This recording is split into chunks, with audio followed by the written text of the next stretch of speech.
program, my guest is an aerospace engineer, does a lot of rocket engineering. He's an inventor, and he's several other things. And I'm going to let you listen to him as he tells us all about the exciting and innovative things he does. He is Dr. James Jason Murray. Welcome to the show. Thank you so much. Great. Really glad to be here. Yeah. Okay. You know, and I'm glad you're here. You wear so many different hats.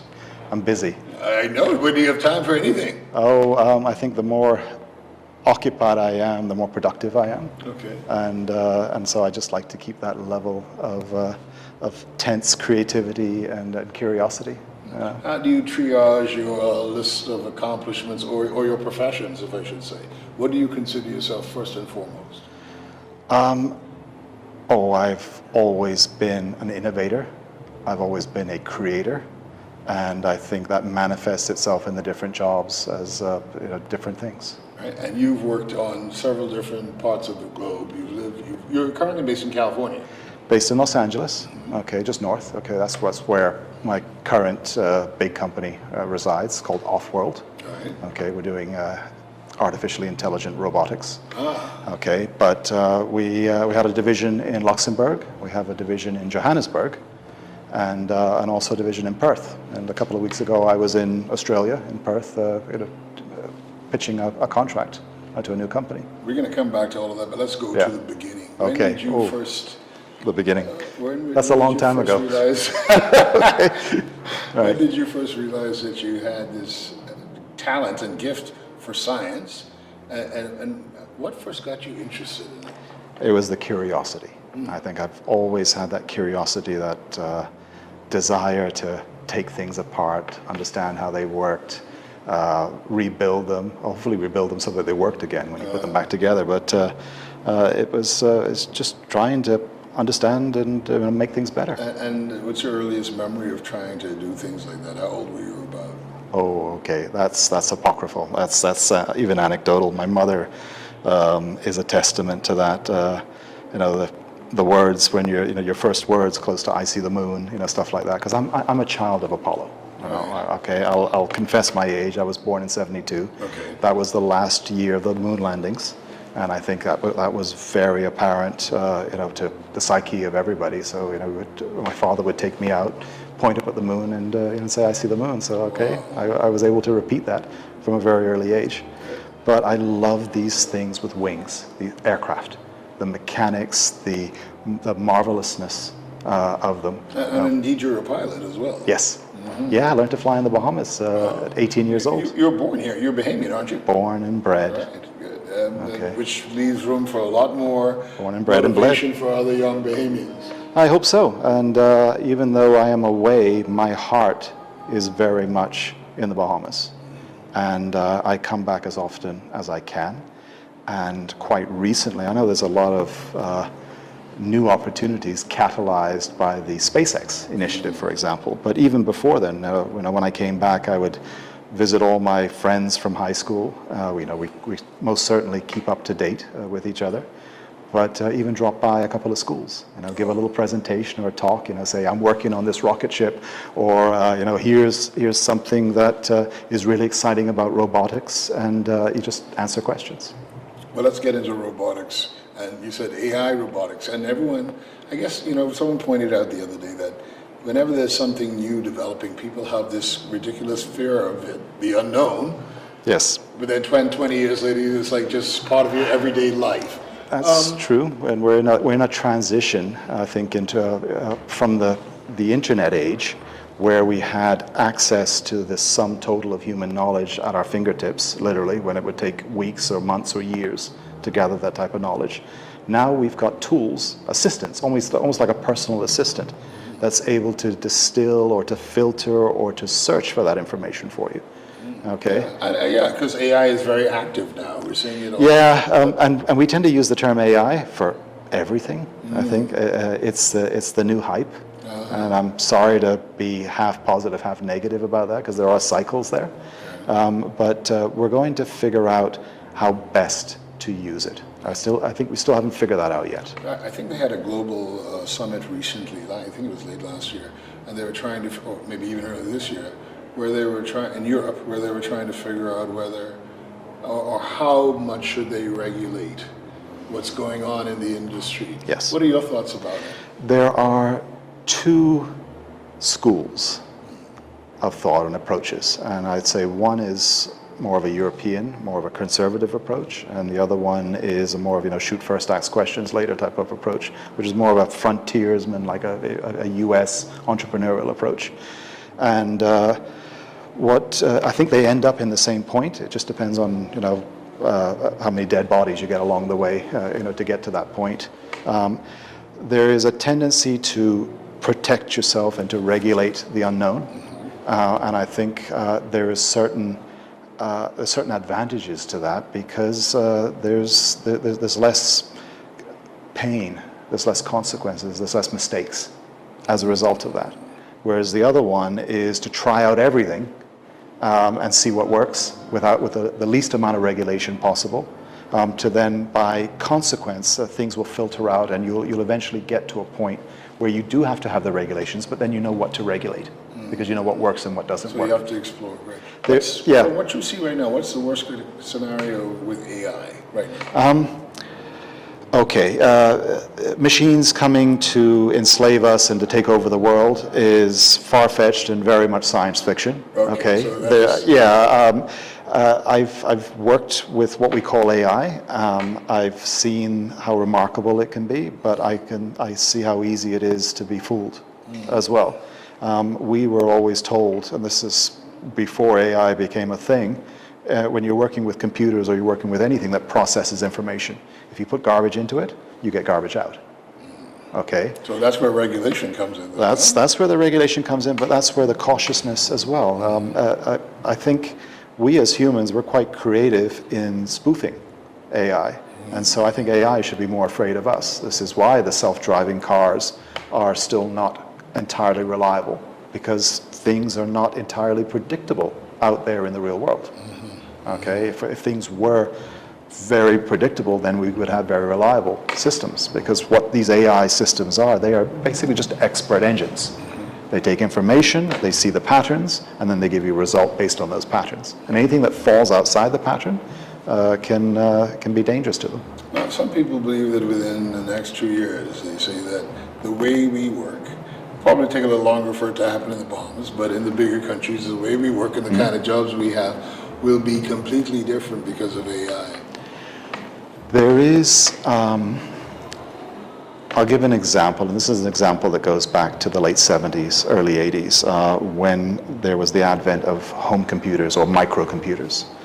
And everyone had a fear of that, including me. Well, and we didn't know where that was going to go either, okay? But there was this killer application. It was the spreadsheet that came in. And that, in the power of this sophisticated calculator, which was the computer, gave humanity an increase in processing power, individual processing power that was just unforeseen earlier.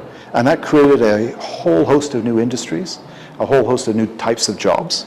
And I think that's what happens. So you're faced with a new technology and you adapt. So do you think that's probably the biggest fear, that people have to change the way they do things? Yeah, it always is. And normally it takes a generation to do it. It's the same time when we passed from 95% of the population being in agriculture to being in the factories. There's been these transitions before.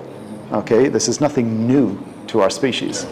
We recall Y2K, and months later nothing happened. Today, here's the fallacy.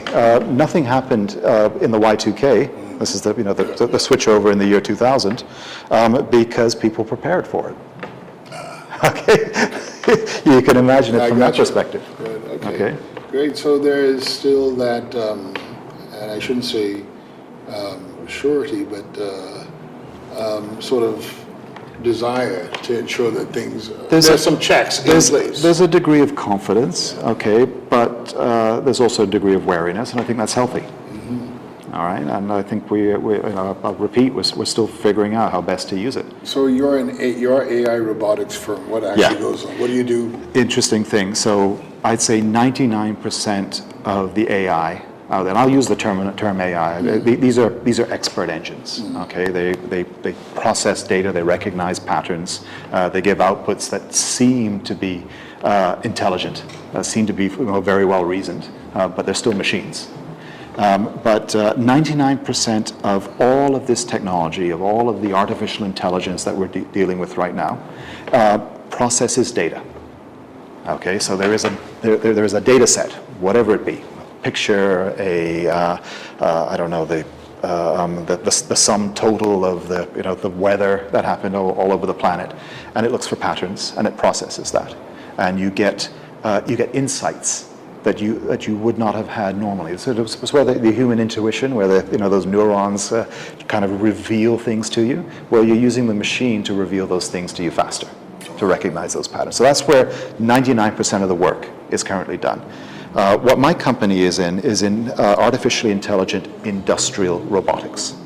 So what we're doing is we're using these pattern recognizers, these manipulators, to actually monitor, but also to activate and to move machines that interact with the world. And the reason we're doing that is to first and foremost remove humans. So we're going to put these machines into what we call extreme environments, dangerous environments where humans get killed quite frequently, mining or dirty, dusty, contaminated environments. And so we'll put the machines there to do that dirty work. I think in the 21st century, it is unacceptable for us as a species, particularly as a rich species, to have any humans doing that type of work. And I think that's where the great benefit of using these intelligent machines to do the dirty work, to do the tough jobs, should be focused. And that's a very good position to have. I think you're selling me more on it than I've been before. Okay. Now, we know that that's just one aspect of what you do, because you have been very much involved in space exploration as well. Right? Yes. Tell us about that. Well, I had this love of flying, I had this love of aeronautics, I had this love of aircraft. And the great challenge that I saw at my time and in my youth was mastering the transition from flying on Earth to flying in space. It was still an extremely expensive endeavor. The space shuttle was flying, but it would cost $1 billion a launch. That just seemed impractical, and there was no end game to that. There was no, well, where do we go from here next? How are we going to get people like me, who are great enthusiasts, to go up into space, to go into orbit, to go visit the moon? And that is with a particular objective. It was putting not astronauts, but normal people, creatives, into a new environment, and as a result of them experiencing that new environment, they would discover, they would invent, they would create. But it was just too expensive to do that. So what I wanted to do was get involved in the industry to make access to space cheaper. Okay. So that's why I learned to design rocket engines, why I created my own company around that, why I actually worked for the European Ariane launch vehicle. There's a little bit of me in those engines, okay? That must be, we all have a little bit of ego. I don't see much with you, but you must sit back or you don't have the time to do that, sit back and say, wow. Do you ever get that chance? I'll do that when I'm 106.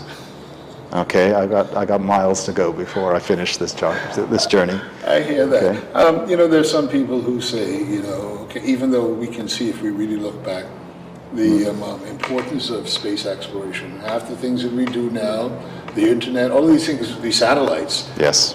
Had we not gone up in the first place, we wouldn't be able to do these things, right? But what do you say to people who say, oh, we've got so many problems on Earth, if they'd spend that money on solving those problems here on Earth? That would be the problem. That would be the end of it. That's the age-old conundrum, isn't it? And I would say even the cavemen had this exact same conversation. I used to say, and I don't know where the quote comes from, but there's two types of humans. There's those who sit around the campfire telling stories, and there are those who wander off into the dark to see what is there. Okay? And part of our DNA, part of the definition of our species, is that when we did leave Africa, we colonized the entire planet, all environments, within a very, very short time. Okay, So and there's so a critical need for both types, really. there is a critical need for both types, but in understanding our planet, we actually need to leave it, because it is, and that's No, that makes a lot of sense, really. and that's an interesting thing. There's a That's like saying, you got to live abroad to appreciate the Bahamas, which is true too. exactly the analogy works perfectly. Yeah. That's amazing. I wanted you to, because you said, of course, there is a difference between space and orbit. Yes. I'm sure most of us don't know what that difference is. Okay, so we live on the only known body, and it's known currently, that we know to support life. Okay? But the entire billions of trillions of individual life forms on this planet actually exist between 6 feet into the ground and about 10 miles up. Okay? The entire sum total of life that we know is within that tiny sliver, okay, around this planet. And what we do is, and so that actually means that our atmosphere that supports life, our atmosphere, which is actually quite thick, is thick in terms of density, is thin in terms of size. So beyond about 60 miles or 100 kilometers of altitude, there is really very little atmosphere left. That's like less than 1%. Okay? And once you've got no atmosphere around, any object that you put up there doesn't get slowed down. And so we created this legal definition of space, and space is anywhere beyond 100 kilometers or 60 miles of altitude. You are legally in space, because that's the point at which satellites can stay as a satellite. If you ever go on a merry-go-round, okay, or you spin something around, you know that there's a force pulling you out. Yes. And of course, you need to spin around at a certain speed to get a certain force. And there is a point, there's a speed at which that force is equal to your weight.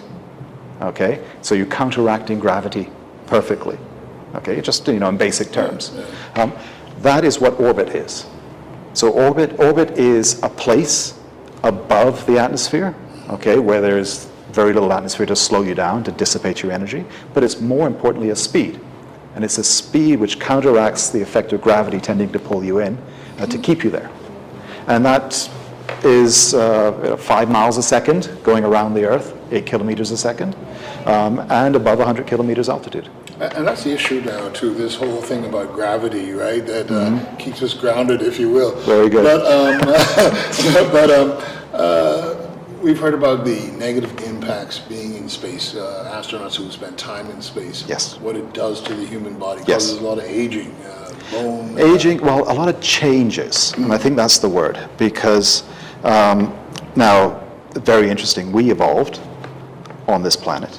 We evolved in a one-gravity environment, okay? We evolved with a certain percentage of oxygen in our atmosphere, with a certain thickness of our atmosphere, with a certain temperature range. And in going into this new environment, this new frontier, it's different. Very different. And so our bodies change. And this is an interesting thing. Even us sitting here right now, if I take the weight off my legs, my body is thinking, oh, I don't need your legs anymore. I got that. Okay? So we are constantly adapting to our new environment, whatever it may be. If I went and swam for 20 days, I'd build different types of muscles and my bones would change. I think the whole thing you're saying is we really forget that really in the whole scheme of things, we're really minute. Yeah, we are. And in this timeline, so, these things that we're so concerned about, but it's nothing as to where we go. We are constantly adapting. Okay, our bodies, every day we wake up, okay, if there's a different environment or a different stimulus, we're going to react to that. That's what makes our life quite complex. So those effects that were felt over time repair Yes. themselves. They're not irreparable. Well, many of them, as we know so far, are not irreparable. But imagine this, if I was to go out and live the rest of my life on the moon, okay, or on Mars, I would adapt to that environment. It's not a problem. My body would be skinny or tall or whatever it needs to be. The problem is that if I've adapted to Mars, it means I'm no longer adapted to Earth. So the problem is not going out there, it's the fact that I have to come back. Wow, that's really Okay, and that's the conundrum for the astronauts. And I guess this is, I know the answer to this, but do you see us as human beings living in space? Oh, most certainly. Yeah. Okay. Now, are we going to live in space, so to speak? And space is called space because there's nothing there, Yeah, right? Okay. right. Space is not a place. It's actually. in other planets? There we go. And that's where we're looking for it. Okay. And so no place found yet where we could possibly live in a sustainable fashion. It depends on what you call sustainable, because Well, as we we're adapt. talking about Mars, but are we finding any? So in terms of ready-made, for us there are no other Earths Okay. out there exactly like Earth. Now there may be something that resembles Earth a million light years away or 1,000 light years away, but we can't get there yet. Okay, that's a very long way to go, and it would take you centuries to get there right now, even with the best systems. And we can barely get to the other planets for the moment. But so trying to find another place that is prepared for us is the wrong type of thinking. Okay, what we need to do is, if we're going into space, or we're going to the moon, or we're going to Mars, we need to prepare the location for us. Okay, and that's the right thinking. So I'm going to go to the moon. I am going to find water there. I'm going to melt the water. I'm going to grow crops. I'm going to create oxygen. I'm going to create rocket fuel. I'm going to build dwellings.